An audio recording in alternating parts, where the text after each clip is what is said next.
No intro, no wasting time, let's just go. I decided to take a trip to the Sunken Hollow using the good old bug stick. I decided if I'm truly going to break this game, might as well go all the way. Especially since I don't want to spend like 20 years in low rank.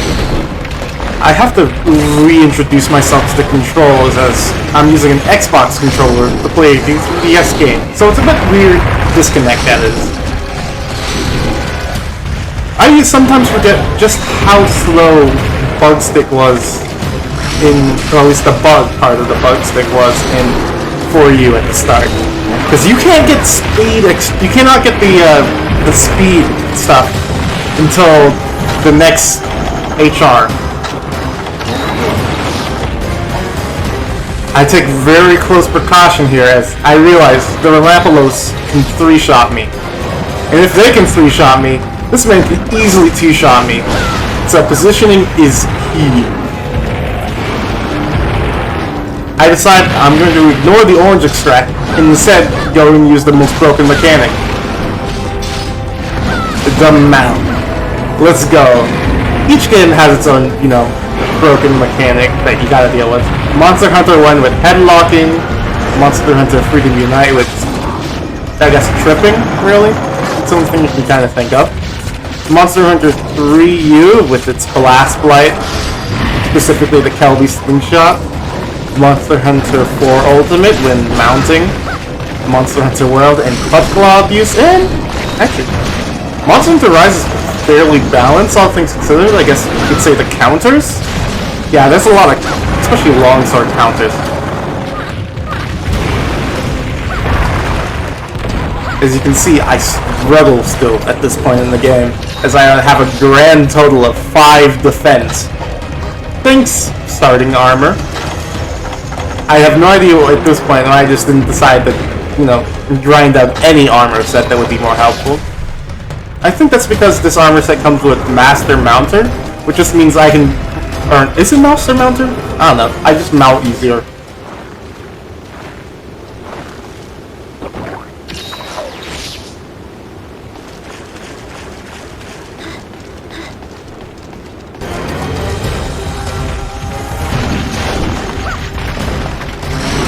Oh boy, fighting a monster that moves a lot in a confined space. Fantastic. And we see here the true power of the bug as I trip Tetsukaver and then proceed to mount him again. Yeah, there's a reason why bug stick was broken, Insect Glaive. If you have a good sense of timing down, then it's pretty easy. I forgot to mention, I think, in the last episode that you will not be able to see my HP because I messed up with the recording software. So the next couple episodes, yeah, don't expect to know how much HP I have. I've fixed it since, but it is not fun. And here I have my first feint ever. Totally. Yeah. And I didn't have much of an option. Back into the fight, still determined, and still hating hitboxes. I get back in there. Luckily, it moved closer to me. It made my running back a lot easier. I proceed to try to abuse mounting more, and now I just start going for the weak spot, as I no longer want this fight to continue. At the same time, I aim for his back leg to try to trip him. That's one thing I don't like about the bouncing, is it still reads your last input. So if you bounce and you already hit another input, you're gonna bounce again. I do not know how I didn't get hit there. But I do know I've been taking a lot of chip damage, which gives me a chance to talk about one of my least favorite things about 4 Ultimate. Chip damage. The monster simply moving next to you is enough to take a good chunk of your HP out if you're at low enough levels. Or not levels, ranks. I use the time while it's eating to sharpen, as sharpness is very important, and green sharpness is how I'm gonna essentially have to run through a lot of this low rank stuff.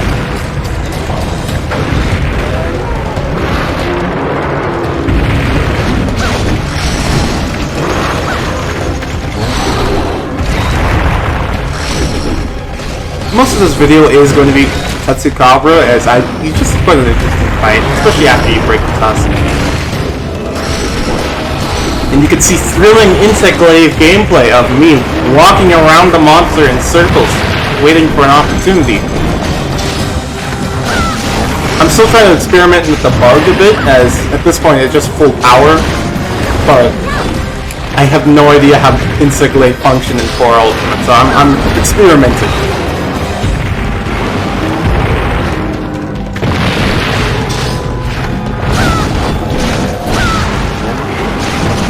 What do you guys think about me streaming this game, seeing as I have everything set up for that?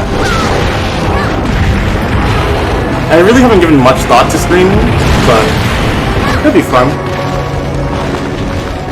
Here I make sure to take great care of not walking out of the zone into the other zone.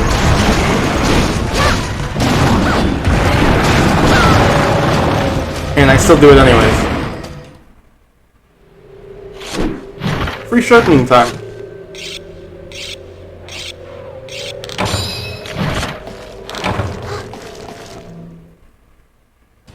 And as I come back into the zone, he decides that's the perfect time to leave.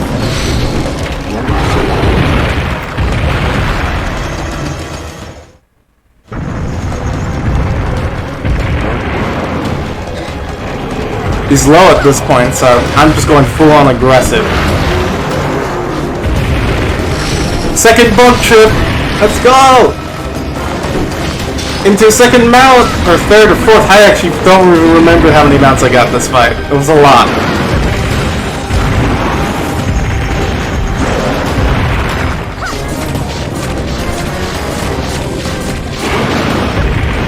I just make sure to take extreme precaution, as my stamina barely holds, and I barely bring the big man down.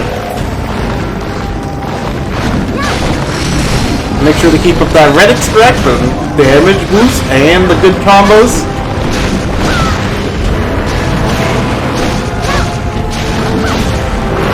After dying again with a situation that was impossible to escape, he continues to limp away, where I then have to chase him all the way to the bottom of the freaking sunken hollow. I happen to catch him as he's arriving. And you can't roll underneath that attack. I forget how much I don't like hitboxes.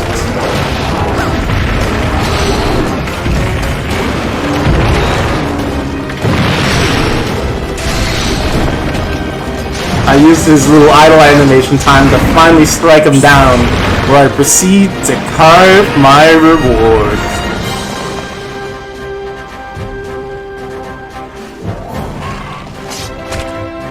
But we're not done yet. Oh no, we are not done. This is we're going straight to Saltus.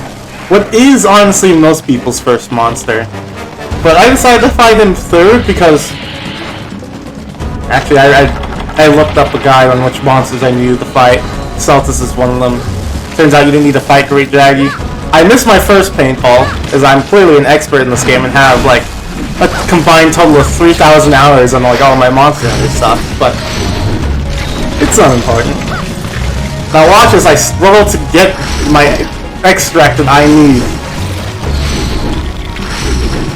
Honestly, the Saltus fight was so short at this point because I super boosted my Insect-Glaive, and Insect-Glaive's already busted. So I could literally show you almost the entirety of this whole fight in this video. But I probably will.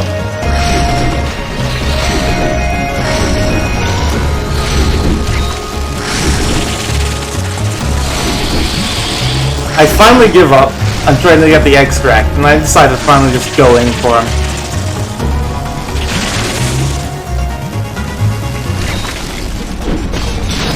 With that, I achieved the mount. Luckily, Saltus is one of the easiest mounts. So, you know, he goes down fairly simple. And he gives a lot of forgiveness on terms of, like, the mount timer.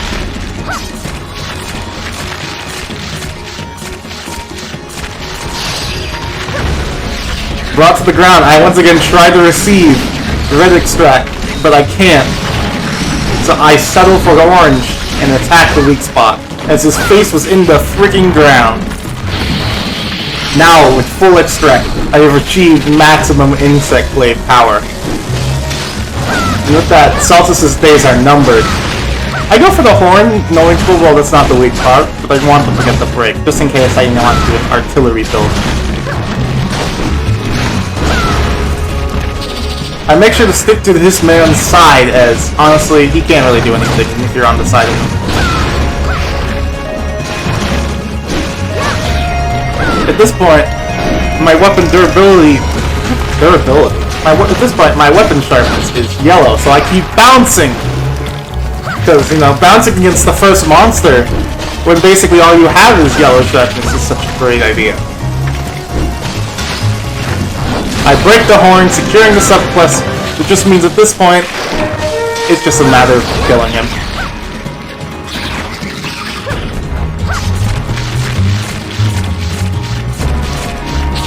I just go for the full aggressive there, because why not? I barely lose my stuff at the end, and I struggle to get more red, but I just give up and just go for it. Somehow whiffing that last hit through his legs. Decide just sit back around and keep going at it. As he limps away, I realize, yeah, this is over. That was barely 5 minutes. One big bolt moves into full insect glaive combo. Into another full combo. Yeah. A terribly unfortunate bounce. But it doesn't matter. I probably needed to heal at this point. I don't really remember, but he was already almost dead, so I just went full aggressive.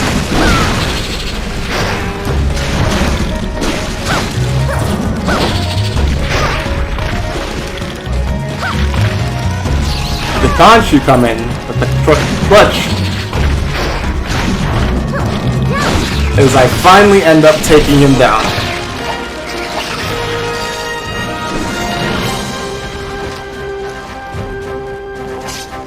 We have one last run in this triple monster feature. Gypceros. He jumps over and evades my first paintball, to which I get him the second time. Oh boy. I'm sure everyone loves Gypceros. At least with Gypceros I can easily get the red extract and the white extract. Basically, orange extract was impossible. His stretchy tail smacks me away as I narrowly avoid his charge. Yeah, no, it's a Gypceros. I get poisoned due to bad positioning on my part. Now I have to sprint away to heal, because I forgot to stock up on the antidotes and only took the box ones. Oh, I forgot to mention, this is a capture quest. So we're gonna leave this guy alive. Why would I ever want to leave a Gypceros alive? Piece of garbage.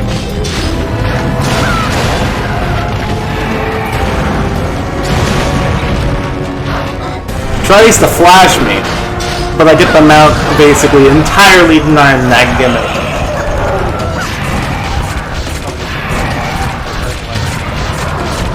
After taking him down, I'm immediately going back and get my red extract so I can keep up the DPS, but hitting the neck I get a green for some odd reason.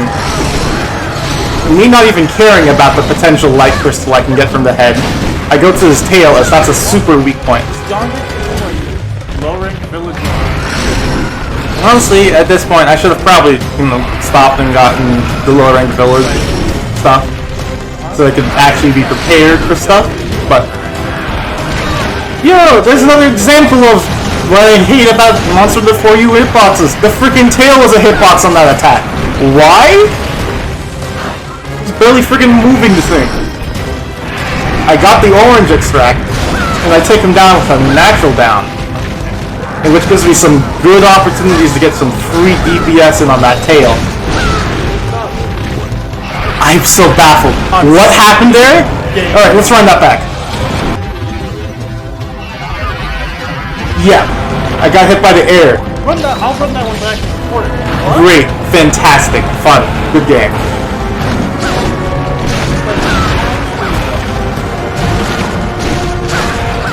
More DPS, right? And my jump early. Who cares? It's Gypsarus.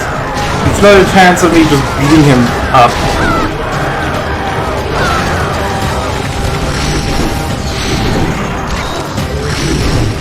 Gypsarus finally decides to get angry. And when he gets angry, he decides to pop off against me.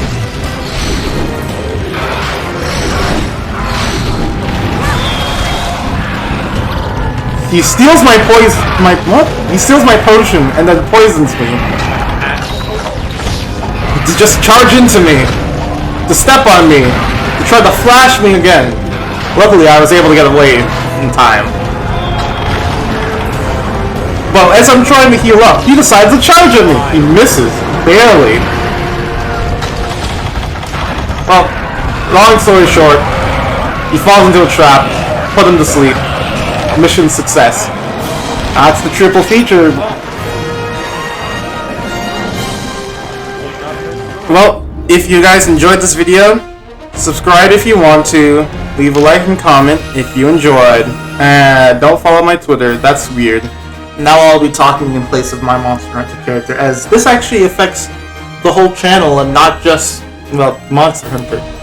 I want to do other content other than just, me playing video games and then discussing it. If you guys have any ideas or anything you want me to cover, just let me know in the comments below. I'd be happy to, take suggestions and use that to improve not only my content, but hopefully make something that you guys also enjoy too. And this can be anything from like streams or play-alongs, or maybe I can finally get my friends back into like Monster Hunter and take them through the whole game and have you guys all experience it too. Or maybe if you guys want to play with me, I'd be down for it. I still have to replay through all my other Switch games, so hey, have a wonderful morning, evening, or night. Happy hunting!